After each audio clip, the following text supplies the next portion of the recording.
आपन खोरिया बाहर कवन बाबा आवतारे दुल्हा दामाद, आवतारे दुल्हा दामाद।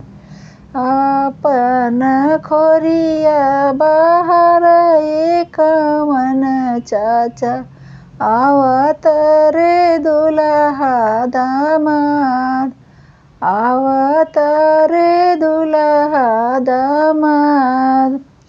खोरवन दूधवा पियाइले, सारीवाला दहिया खिया, सारीवाला दहिया खिया। जनमे के नेकी बेटी देवही न पावेलु, चललु सुंदर बरसात, चललु सुंदर बरसात। एतना दुलार अम्मा पुतवा के करी तू, दिन दिन होइते सयान, दिन दिन होइते सयान।